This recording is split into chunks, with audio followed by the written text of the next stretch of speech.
ॐ श्री गणेशाय नमः। अथ श्री सूर्यस्तोत्रम्। ॐ सत्ता स्वाम् समारुह्य अरुणसारथिमुत्तमम् श्वेतपद्मधरम् देवम् त्वाम् सूर्यम् प्रणमाम्यहम्। बन्धूकपुष्पसङ्कासाम् हारकुण्डलभूषणाम् एकचक्रधरम् देवम् त्वाम् सूर्यम् प्रणमाम्यहम्। लोहितस्वर्णसङ्कासाम् सर्वलोकपितामहम् सर्वव्याधिहरम् देवम् त्वाम् सूर्यम् प्रणमाम्यहम्। त्वाम् देव ईश्वरः सक्र ब्रह्म विष्णु महेश्वराट् परम् धर्मम् परम् ज्ञानम् त्वाम् सूर्यम् प्रणमाम्यहम्। त्वाम् देवलोककर्ता च कीर्तयात्मा करणासतम् तेजो रुद्रधरम् देवम् त्वाम् सूर्यम् प्रणमाम्यहम्। पृथिव्यप्तेजो वायुश्च आत्माप्याकाशमेव च सर्वज्ञम् श्रीजगन्नाथम् त्वाम् सूर्यम् प्रणमाम्यहम्। अखण्डमण्डलाकारम् व्याप्तम् येन चराचरम् गगनलिङ्गमाराध्यम् त्वाम् सूर्यम् प्रणमाम्यहम्। निर्मलम् निर्विकल्पम् च निर्विकारम् निरामयम् जगत्कर्ता जगद्धर्ता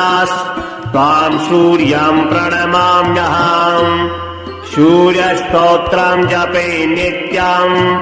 ग्रहपीडा विनाशनम् धनम् धान्यम् मनोवाञ्छा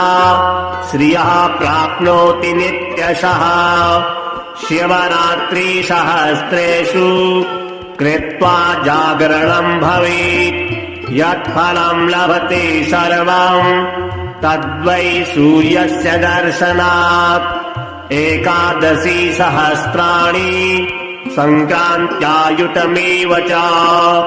सप्तकोटिषु दर्शेषु तत्फलम् सूर्यदर्शनात्। अश्वमेधसहस्राणि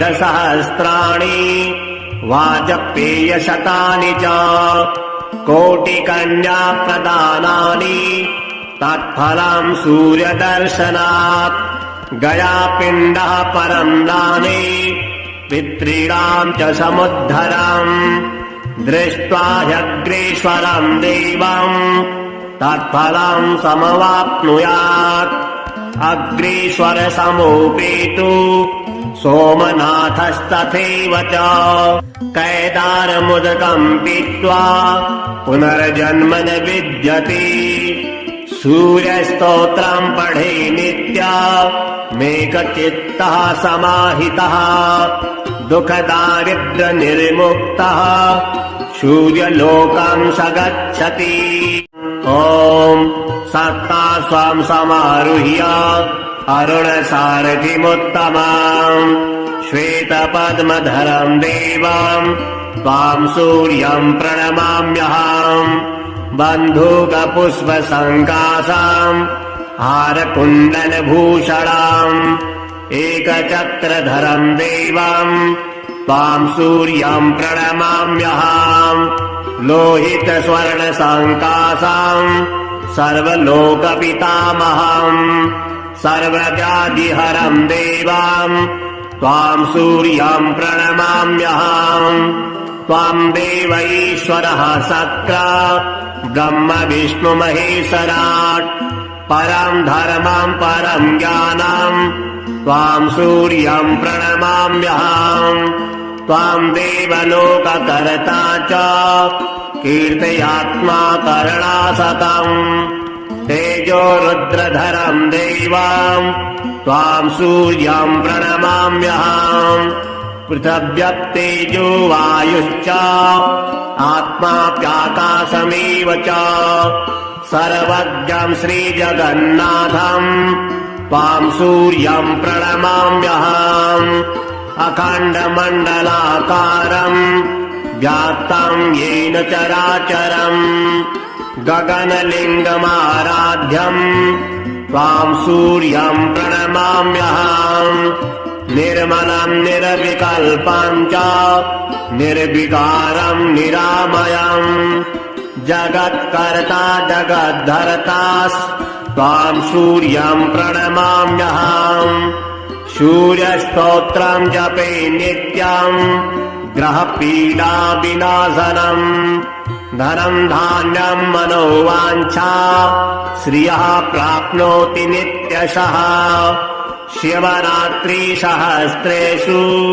कृत्वा जागरणम् भवेत् यत्फलम् लभते सर्वम् तद्वै सूर्यस्य दर्शनात् एकादशी सहस्राणि सङ्क्रान्त्यायुतमेव च सप्तकोटिषु दर्शेषु तत्फलम् सूर्यदर्शनात् अश्वमेधसहस्राणि वाजपेयशतानि च कोटिकन्याप्रदानानि तत्फलम् सूर्यदर्शनात् गयापिण्डः परम् दाने पितॄणाम् च समुद्धरम् दृष्ट्वा ह्यग्रेश्वरम् देवम् तत्फलम् समवाप्नुयात् अग्रेश्वरसमोपेतु सोमनाथस्तथैव च कैदारमुदकम् पीत्वा पुनर्जन्म न विद्यते सूर्यस्तोत्रम् पठे नित्यमेकचित्तः समाहितः दुःखदारिद्र्यनिर्मुक्तः सूर्यलोकम् स गच्छति ॐ सत्ता स्वाम् समारुह्य अरुणसारथिमुत्तमाम् श्वेतपद्मधरम् देवम्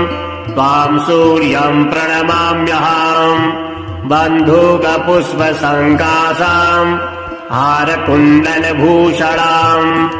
एकचक्रधरम् देवम् त्वाम् सूर्यम् प्रणमाम्यहम् लोहितस्वर्णसङ्कासाम् सर्वलोकपितामहम् सर्वव्याधिहरम् देवाम् त्वाम् सूर्यम् प्रणमाम्यहम् त्वाम् देव ईश्वरः सक्र ब्रह्म विष्णु महेश्वराट् परम् धर्मम् परम् ज्ञानम् त्वाम् सूर्यम् प्रणमाम्यहम् त्वाम् देवलोककर्ता च कीर्तयात्मा करणासतम् तेजो रुद्रधरम् देवाम् त्वाम् सूर्यम् प्रणमाम्यहम् पृथिव्यप्तेजो वायुश्च आत्माप्याकाशमेव च सर्वज्ञम् श्रीजगन्नाथम् त्वाम् सूर्यम् प्रणमाम्यहम् अखण्डमण्डलाकारम् व्याप्तम् येन चराचरम् गगनलिङ्गमाराध्यम् त्वाम् सूर्यम् प्रणमाम्यहम् निर्मलम् निर्विकल्पम् च निर्विकारम् निरामयम् जगत्कर्ता जगद्धर्ता त्वाम् सूर्यम् प्रणमाम्यहम् सूर्यस्तोत्रम् जपे नित्यम् ग्रहपीडा विनाशनम्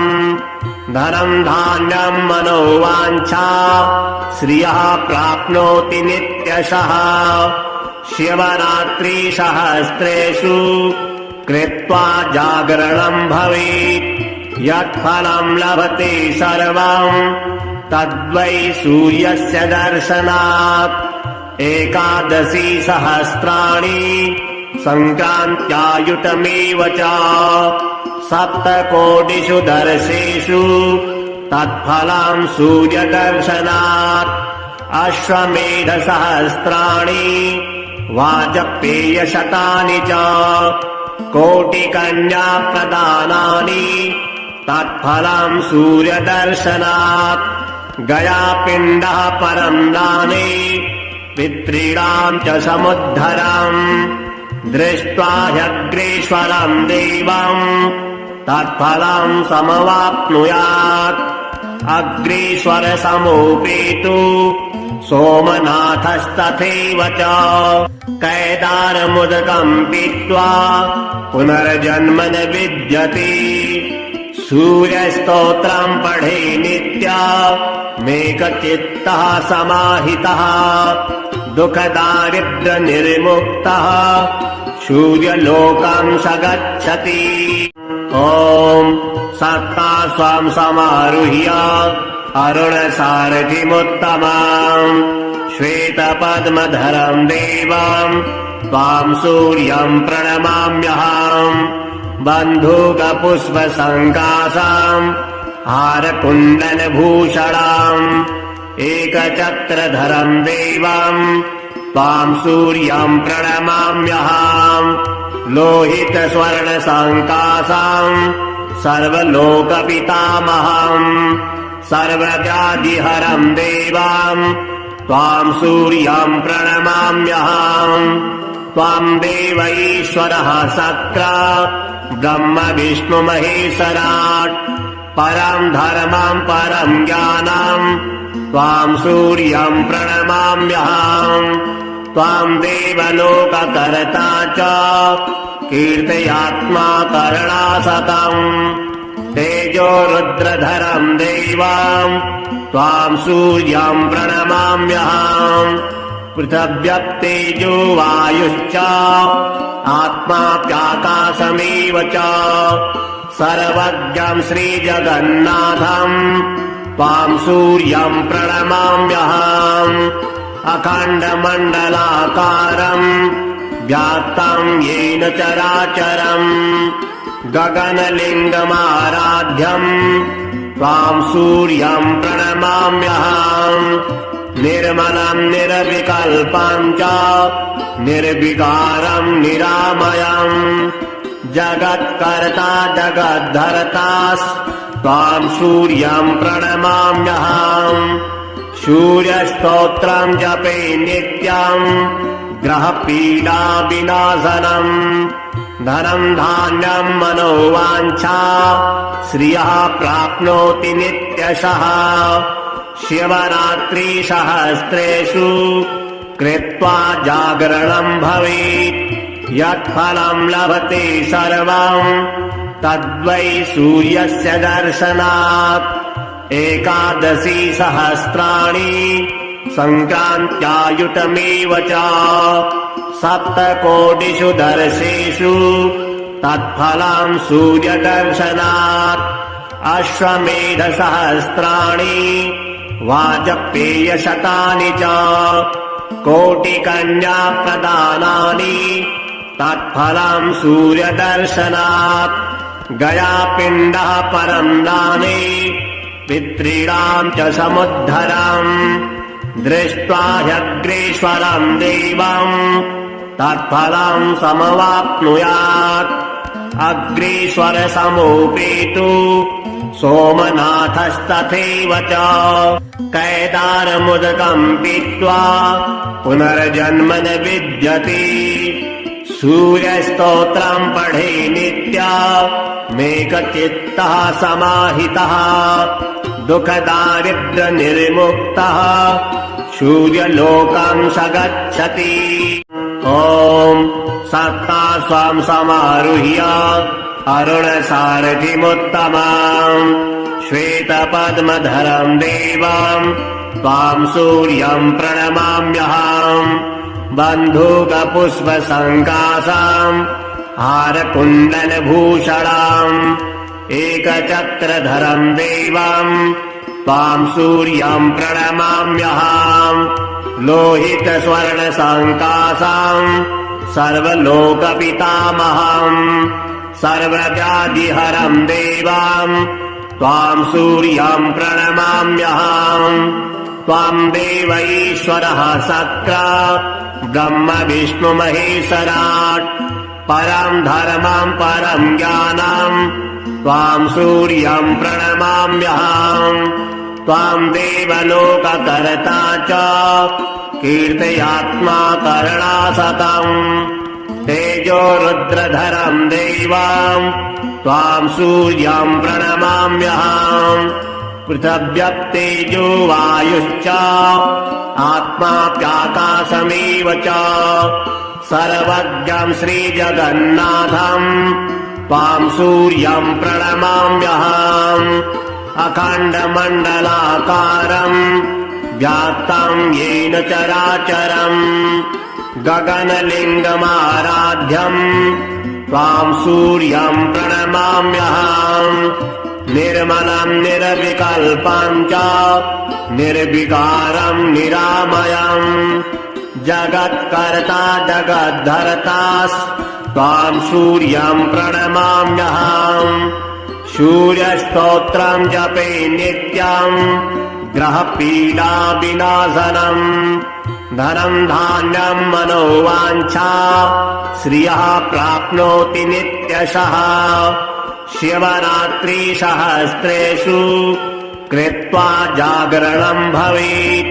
यत्फलम् लभते सर्वम् तद्वै सूर्यस्य दर्शनात् एकादशी सहस्राणि सङ्क्रान्त्यायुतमेव च सप्तकोटिषु दर्शेषु तत्फलम् सूर्यदर्शनात् अश्वमेधसहस्राणि वाजपेयशतानि च कोटिकन्याप्रदानानि तत्फलम् सूर्यदर्शनात् गयापिण्डः परम् दाने पितॄणाम् च समुद्धरम् दृष्ट्वा ह्यग्रेश्वरम् देवम् तत्फलम् समवाप्नुयात् अग्रेश्वरसमोपेतु सोमनाथस्तथैव च कैदारमुदकम् पीत्वा पुनर्जन्म न विद्यते सूर्यस्तोत्रम् पठे नित्यमेकचित्तः समाहितः दुःखदारिद्र्यनिर्मुक्तः सूर्यलोकम् स गच्छति ॐ सत्ता स्वाम् समारुह्य अरुणसारथिमुत्तमाम् श्वेतपद्मधरम् देवम् त्वाम् सूर्यम् प्रणमाम्यहम् बन्धूकपुष्पसङ्कासाम् हारकुण्डलभूषणाम् एकचक्रधरम् देवम् त्वाम् सूर्यम् प्रणमाम्यहम् लोहितस्वर्णसङ्कासाम् सर्वलोकपितामहम् सर्वव्याधिहरम् देवाम् त्वाम् सूर्यम् प्रणमाम्यहम् त्वाम् देव ईश्वरः सक्र ब्रह्म विष्णु महेश्वराट् परम् धर्मम् परम् ज्ञानम् त्वाम् सूर्यम् प्रणमाम्यहम् त्वाम् देवलोककर्ता च कीर्तयात्मा करणासतम् तेजो रुद्रधरम् देवाम् त्वाम् सूर्यम् प्रणमाम्यहम् पृथिव्यप्तेजो वायुश्च आत्माप्याकाशमेव च सर्वज्ञम् श्रीजगन्नाथम् त्वाम् सूर्यम् प्रणमाम्यहम् अखण्डमण्डलाकारम् व्याप्तम् येन चराचरम् गगनलिङ्गमाराध्यम् त्वाम् सूर्यम् प्रणमाम्यहम् निर्मलम् निर्विकल्पम् च निर्विकारम् निरामयम् जगत्कर्ता जगद्धर्ता त्वाम् सूर्यम् प्रणमाम्यहम् सूर्यस्तोत्रम् जपे नित्यम् ग्रहपीडा विनाशनम् धनम् धान्यम् मनोवाञ्छा श्रियः प्राप्नोति नित्यशः शिवरात्रि सहस्रेषु कृत्वा जागरणम् भवेत् यत्फलम् लभते सर्वम् तद्वै सूर्यस्य दर्शनात् एकादशी सहस्राणि सङ्क्रान्त्यायुतमेव च सप्तकोटिषु दर्शेषु तत्फलम् सूर्यदर्शनात् अश्वमेधसहस्राणि वाजपेयशतानि च कोटिकन्याप्रदानानि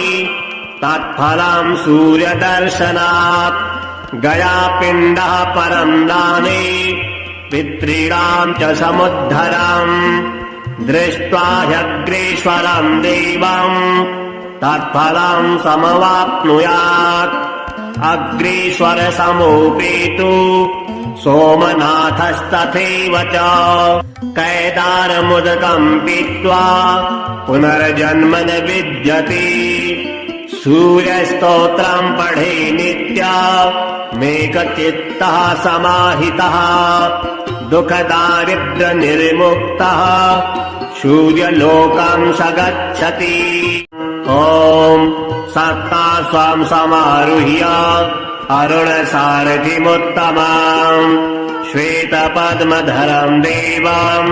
त्वाम् सूर्यम् प्रणमाम्यहम् बन्धूकपुष्पसङ्कासाम् हारकुण्डलभूषणाम् एकचक्रधरम् देवम् त्वाम् सूर्यम् प्रणमाम्यहम् लोहितस्वर्णसङ्कासाम् सर्वलोकपितामहम् सर्वव्याधिहरम् देवाम् त्वाम् सूर्यम् प्रणमाम्यहम् त्वाम् देव ईश्वरः सक्रा ब्रह्म विष्णु महेश्वराट् परम् धर्मम् परम् ज्ञानम् त्वाम् सूर्यम् प्रणमाम्यहम्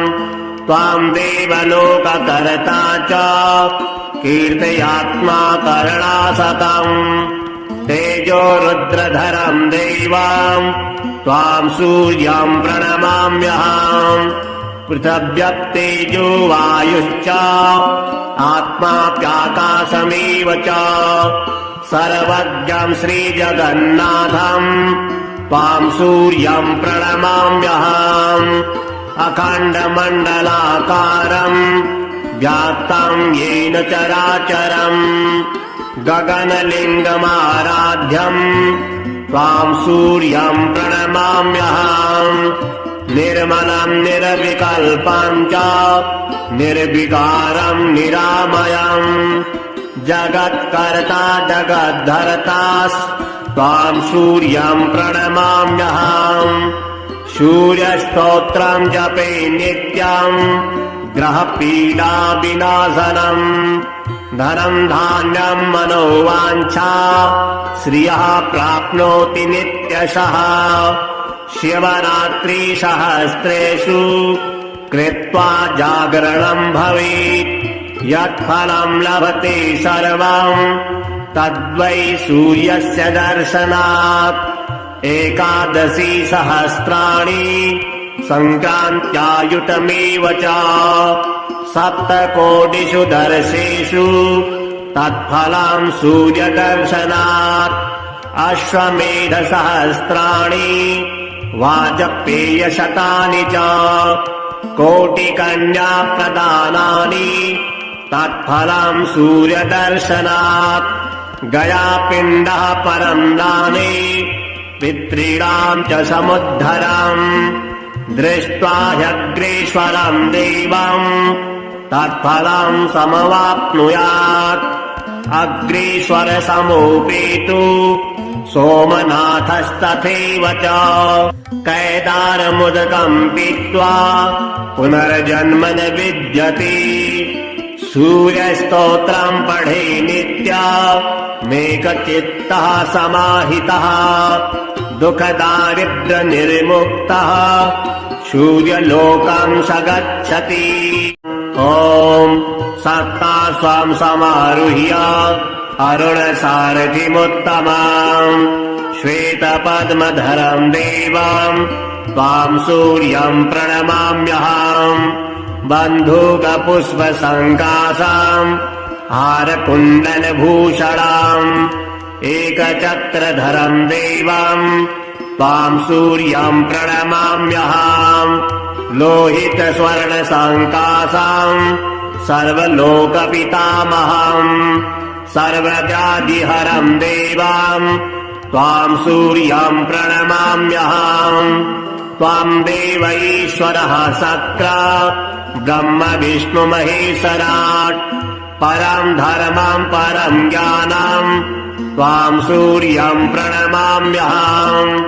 त्वाम् देवलोककर्ता च कीर्तयात्मा करुणासतम् तेजो रुद्रधरम् देवम् त्वाम् सूर्यम् प्रणमाम्यहम् पृथिव्यप्तेजो वायुश्च आत्माप्याकाशमेव च सर्वज्ञम् श्रीजगन्नाथम् त्वाम् सूर्यम् प्रणमाम्यहम् अखण्डमण्डलाकारम् व्याप्तम् येन चराचरम् गगनलिङ्गमाराध्यम् त्वाम् सूर्यम् प्रणमाम्यहम् निर्मलम् निर्विकल्पम् च निर्विकारम् निरामयम् जगत्कर्ता जगद्धर्ता त्वाम् सूर्यम् प्रणमाम्यहम् सूर्यस्तोत्रम् जपे नित्यम् ग्रहपीडा विनाशनम् धनम् धान्यम् मनोवाञ्छा श्रियः प्राप्नोति नित्यशः शिवरात्रि सहस्रेषु कृत्वा जागरणम् भवेत् यत्फलम् लभते सर्वम् तद्वै सूर्यस्य दर्शनात् एकादशी सहस्राणि सङ्क्रान्त्यायुतमेव च सप्तकोटिषु दर्शेषु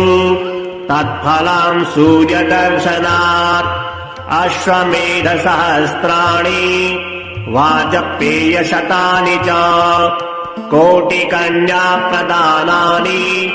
तत्फलम् सूर्यदर्शनात् गयापिण्डः परम् दाने पितॄणाम् च समुद्धरम् दृष्ट्वा ह्यग्रेश्वरम् देवम् तत्फलम् समवाप्नुयात् अग्रेश्वर समोपेतु सोमनाथस्तथैव च कैदारमुदकम् पीत्वा पुनर्जन्म न विद्यते सूर्यस्तोत्रम् पठे नित्या मेकचित्तः समाहितः दुःखदारिद्र्य निर्मुक्तः सूर्यलोकम् स गच्छति ॐ सत्ता स्वाम् समारुह्य अरुणसारथिमुत्तमम् श्वेतपद्मधरम् देवम् त्वाम् सूर्यम् प्रणमाम्यहम् बन्धूकपुष्पसङ्कासाम् हारकुण्डलभूषणाम्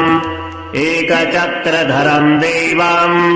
त्वाम् सूर्यम् प्रणमाम्यहम् लोहितस्वर्णसङ्कासाम् सर्वलोकपितामहम् सर्वव्याधिहरम् देवम् त्वाम् सूर्यम् प्रणमाम्यहम् त्वाम् देव ईश्वरः सक्र ब्रह्म विष्णु महेश्वराट् परम् धर्मम् परम् ज्ञानम् त्वाम् सूर्यम् प्रणमाम्यहम् त्वाम् देवलोककर्ता च कीर्तयात्मा करुणासतम् तेजो रुद्रधरम् देवम् त्वाम् सूर्यम् प्रणमाम्यहम् पृथिव्यप्तेजो वायुश्च आत्माप्याकाशमेव च सर्वज्ञम् श्रीजगन्नाथम् त्वाम् सूर्यम् प्रणमाम्यहम् अखण्डमण्डलाकारम् व्याप्तम् येन चराचरम् गगनलिङ्गमाराध्यम्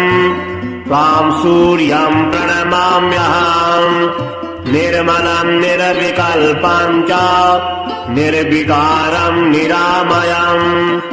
जगत्कर्ता जगद्धर्ता त्वाम् सूर्यम् प्रणमाम्यहम् सूर्यस्तोत्रम् जपे नित्यम् ग्रहपीडा विनाशनम् धनम् धान्यम् मनोवाञ्छा श्रियः प्राप्नोति नित्यशः शिवरात्रि सहस्रेषु कृत्वा जागरणम् भवेत् यत्फलम् लभते सर्वम् तद्वै सूर्यस्य दर्शनात् 11 सहस्राणि सङ्क्रान्त्यायुतमेव च 7 कोटिषु दर्शेषु तत्फलम् सूर्यदर्शनात् अश्वमेध सहस्राणि वाजपेयशतानि च कोटिकन्या प्रदानानि तत्फलम् सूर्यदर्शनात् गयापिण्डः परम् दाने पितॄणाम् च समुद्धरम् दृष्ट्वा ह्यग्रेश्वरम् देवम् तत्फलम् समवाप्नुयात् अग्रेश्वर समोपेतु सोमनाथस्तथैव च कैदारमुदकम् पीत्वा पुनर्जन्म न विद्यते